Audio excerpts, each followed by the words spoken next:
Então, o dano que o SARS-CoV-2 vai promover no tecido, ele inicialmente vai ocorrer em pneumócitos do tipo 2. No momento que ele ganha o trato respiratório inferior, ele vai se replicar nessa célula especificadamente porque ela é que mais vai expressar o receptor ACE2 das células pulmonares. Ou seja, a gente vai ter um dano inicial nessa célula, liberando diversas citocinas pró-inflamatórias, como alguns interferons, interleucinas e DAMPs, que são Damage Associated Molecular Patterns, que são padrões moleculares associados a dano.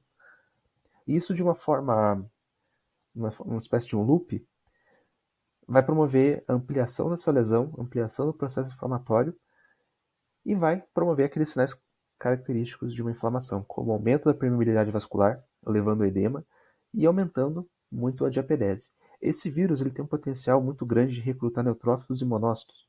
Isso é uma característica muito importante, porque essas duas células elas vão fazer fagocitose de forma inespecífica daquilo que vai estar acometido pelo antígeno.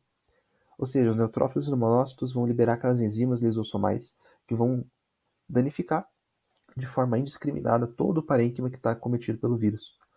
Ou seja, lesão em célula em pneumócito 1 vai ter lesão de barreira hematoérea, a hematose não vai ocorrer corretamente. Se a gente tiver dano em pneumócito 2, de forma mais exacerbada ainda, a gente vai ter carência na produção de de surfactante, ou seja, o pulmão ele vai perder aquela a tensão de superfície. Lesão endotelial também vai aumentar ainda mais essa cascata inflamatória, porque o endotélio está repleto de células de interleucinas quando ele é lisado. E isso tudo, a longo prazo, vai causar um dano no parênquima que vai ativar mecanismos compensatórios. De fato, por um tempo ele consegue compensar essa lesão, porém a longo prazo essa lesão vai ser tão extensa que nem esses mecanismos compensatórios vão conseguir cessar a lesão.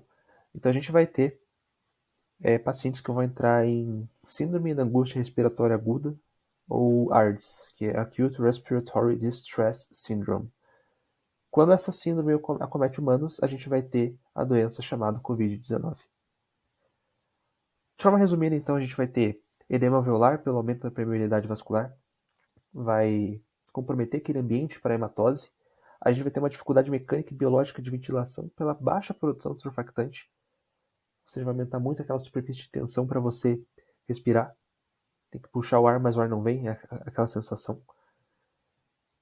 E a gente vai ter mecanismos compensatórios ineficientes depois de um tempo.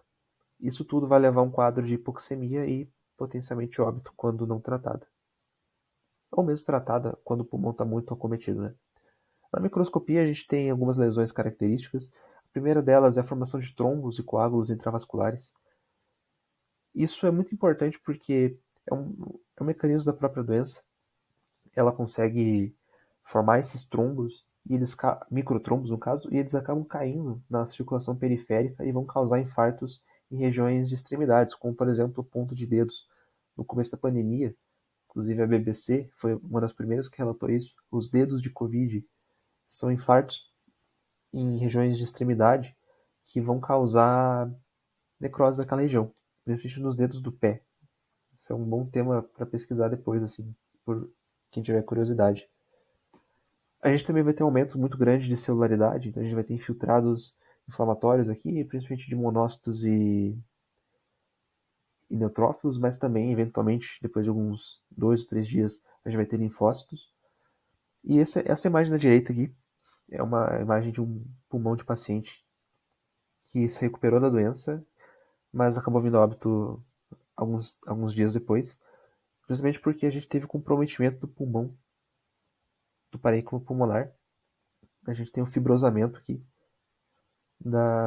dos septos alveolares, ou seja, o pulmão acabou ficando lá funcional. Beleza, então a gente sabe agora da problemática da doença e a gente tem que entender qual que é o problema dessa doença passar para frente em reservatórios animais. As duas principais problemáticas. Primeira, os animais, eles, assim como nós, eles podem adoecer por conta da doença. Eles podem ter surtos endêmicos em suas populações e isso não é uma coisa desejável. Ademais, a gente tem uma mutação e adaptação muito rápida desse vírus. A gente sentiu na pele isso nos últimos 2 anos, porque a cada 2 ou 3 meses o vírus acabava sofrendo novas variantes, novas versões dele, E isso é muito perigoso porque eles podem, por exemplo, atacar outros receptores ou eles podem evadir a imunidade prévia que a gente já construiu através das vacinas ou das próprias infecções mesmo. Isso liga um pisca-alerta muito grande justamente porque ela não é exclusiva de humanos. E ela cursa com essa alta transmissibilidade, alta morbidade, sobretudo para animais gregários. Ou seja, esse ciclo aqui embaixo ele pode ficar se repetindo de forma infinita e até o vírus ele sofrer uma mutação tão forte que ele leva a óbito muito rápido. Isso tudo teve início em 2020, ali por março mais ou menos. Houve esse alarme muito grande de que talvez um animal na Bélgica, no caso esse gato, ele tivesse contraído coronavírus dos tutores. E isso começou a levantar hipóteses para os pesquisadores. Nessa época já era disseminado que o vírus ele atacava o receptor ACE2 e também se sabe que os animais expressam esse receptor. Ele é ligeiramente filogeneticamente diferente dos humanos, porém é um receptor ACE2 mesmo assim. Ou seja, são potenciais de replicação desse vírus. Isso aqui é para confirmar. Isso aqui é uma imunofluorescência de cervídeo. Foi feito então utilizando 4 biomarcadores aqui. Os que a gente mais tem interesse então são esses dois aqui. Ou seja, o cervídeo vai expressar esse 2 e vai expressar aquela protease transmembrana que eu comentei anteriormente, a serina 2, né? Tendo esses dois aqui é um prato cheio para o vírus conseguir infectar. Então, para confirmar se o vírus ele de fato replicaria nesses tecidos, foi feita a inoculação e aqui estão os resultados. Através de uma imunistoquímica que tem alta especificidade e baixa sensibilidade, a gente tem a marcação positiva em tecidos que vão expressar o receptor ACE2, né? Então, no caso, epitélios respiratórios e o pulmão aqui. Porém, até 2021, só especulava se isso realmente era possível, até que em fevereiro daquele ano foi confirmado pela Organização Mundial da Saúde Animal que de fato os animais podiam ser infectados com SARS-CoV-2. Isso então acabou gerando vários boletins de ocorrência, vários situation reports no decorrer no decorrer daquele ano, né? Tanto é que até 31 de maio de 2022 a gente teve 13 situation reports da Organização Mundial da Saúde Animal. E quais são esses possíveis reservatórios? Bom, esse aqui é um artigo que ele faz um resumo, mais ou menos, de quais são as espécies que vão ser cometidas e quais são os locais que já foram oficialmente comprovados que houve essa infecção. Então a gente tem felídeos selvagens como tigre, leões, leopardos, gorilas, pumas, cães, gatos, furões e esses minks aqui, que teve um caso bem interessante, bem polêmico também. A gente não pode falar sobre SARS-CoV-2 sem antes mencionar os morcegos, né? Eles são os principais reservatórios de coronavírus no geral na natureza. Não só de coronavírus, mas de muitas outras famílias de vírus. Tanto é que nesse estudo de 2017, de 91 dos 100 vírus estudados naquele artigo foram identificados em morcegos. Ou seja, desde essa época já existia essa noção de que os morcegos eles poderiam ser reservatórios ou estar envolvidos em endemias ou epidemias virais. E não foi premeditado, né? Ocorreu mesmo. Foi feito um estudo em 2021 tentando identificar a etiologia genética do vírus e foi descoberto que um vírus, um coronavírus de morcego, ele era 96% análogo ao SARS-CoV-2 que chegou nos humanos. Esses últimos 4% não foram elucidados ainda, pelo menos até o momento de publicação desse artigo. Porém, suspeita-se que ele tenha vindo de um coronavírus intermédio desconhecido de um pangolim, potencialmente. Ou seja, a mescla desses dois vírus por contato exacerbado ou por um contato constante, né? Vou falar um pouquinho mais disso sobre isso depois, pode ter levado à disseminação desse vírus.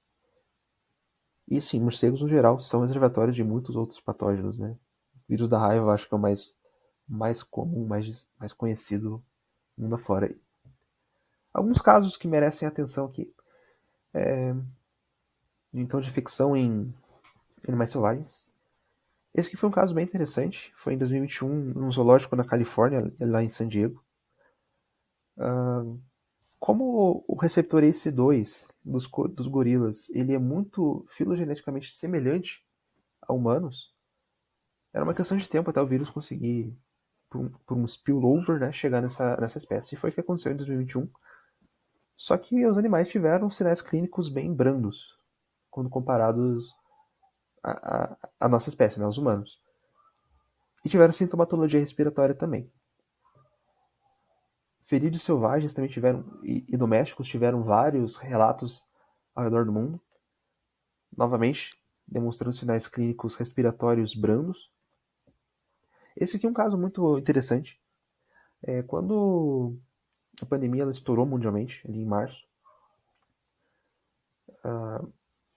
não sabia direito se esse vírus de fato chegaria nos animais. Até que aquele artigo lá em março foi publicado, onde supostamente o gato belga teria sido infectado pelo tutor.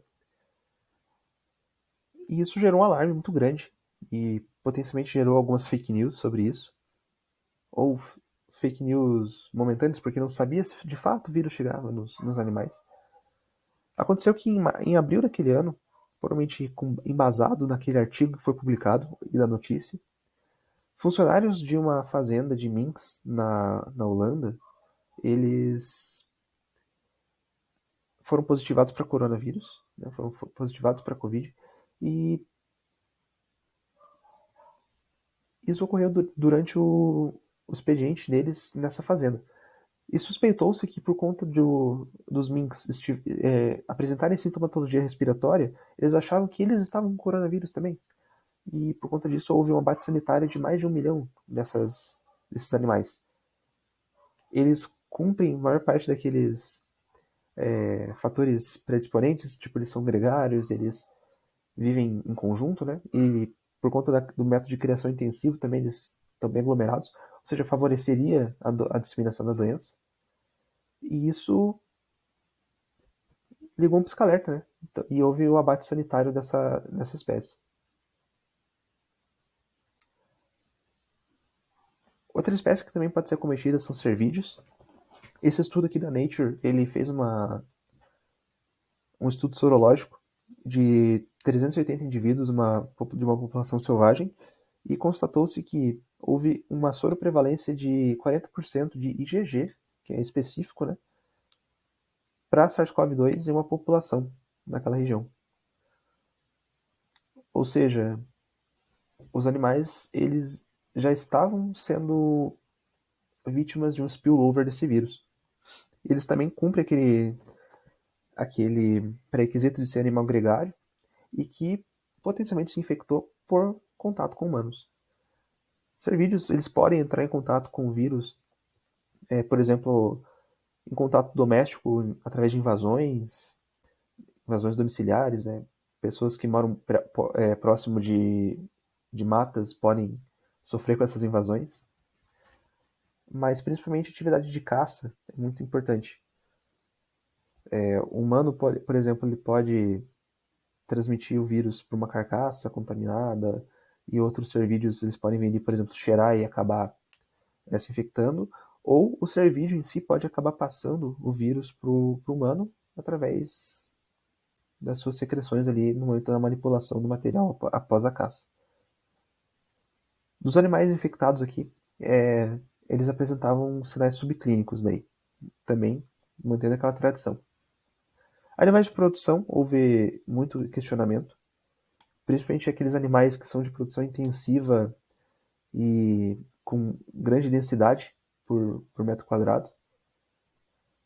Só que qual que é a hipótese que foi levantada aqui é que, provavelmente pela pressão de seleção e manipulação gênica, o ACE2 acabou sendo morfofuncionalmente alterado ao longo desse processo e ele não é suscetível ou não é tão suscetível ao SARS-CoV-2 como a gente suspeitaria. Principalmente suínos. Suínos quase não demonstraram os sinais, nem as aves. Em aves, houve esse questionamento justamente porque doenças respiratórias, por exemplo, a influenza aviária, ela é muito letal e pode dizimar lotes inteiros rapidamente, tanto por abate sanitário quanto pela própria doença em si. Então houve essa preocupação de será que o SARS-CoV-2 ele teria esse potencial também de causar isso? Felizmente foi descoberto que não.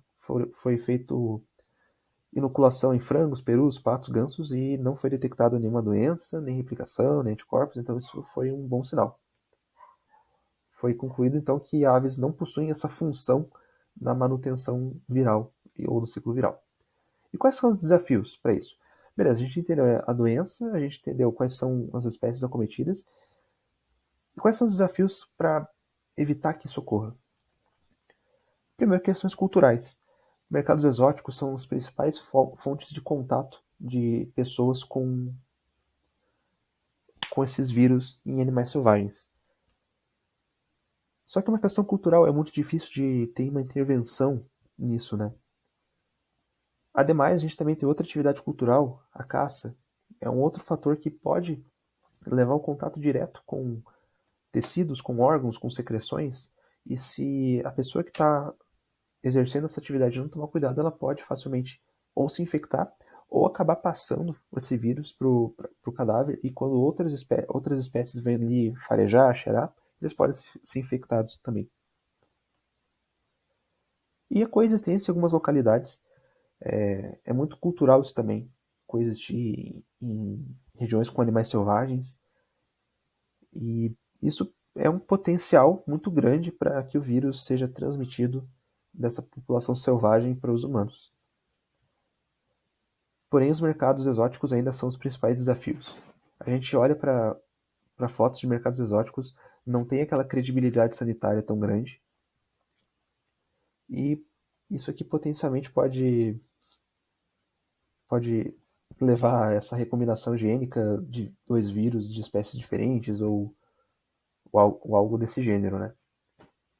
A biopirataria também é um problema nesse contexto, porque biopirataria, além de ser um crime, ela vai contra qualquer tipo de barreira sanitária, então pode acabar favorecendo também essa recombinação gênica de vírus. E isso é um problema muito grande, né, tanto para a biodiversidade quanto para a saúde pública. Então, quais são as considerações finais acerca disso? Primeiro, a gente tem que ter conhecimento para entender esse panorama. A gente tem que conhecer o que a doença foi e o que a doença pode ser no futuro. Tem que entender muito bem isso. E saber que ela pode, de fato, ir para reservatórios em animais selvagens. De fato, ela pode ocorrer e a gente tem provas científicas disso. Logo, o veterinário é uma peça essencial em equipes de pesquisa para esse tópico. Provavelmente todas as equipes de artigos que eu citei, pelo menos um deles era um veterinário, um virologista veterinário. E ele tem um papel fundamental na, na execução dessas pesquisas. E é muito importante também que essas pesquisas, elas além de serem realizadas, devem ser divulgadas para a grande população, para estudantes da área, para entusiastas da área, e que sejam, sobretudo, publicadas em revistas de alto fator de impacto. Não adianta a gente fazer divulgação assim em WhatsApp, Twitter, Facebook, Instagram. O negócio é você publicar em revistas de alto fator de impacto, daí você divulga essas nas redes sociais. E isso é muito importante porque dá credibilidade para a informação que foi agregada. Essas são as referências que eu utilizei para fazer essa pesquisa. E agradeço muito a atenção de todos. Eu vou deixar um questionário aqui no final, se alguém quiser realizar.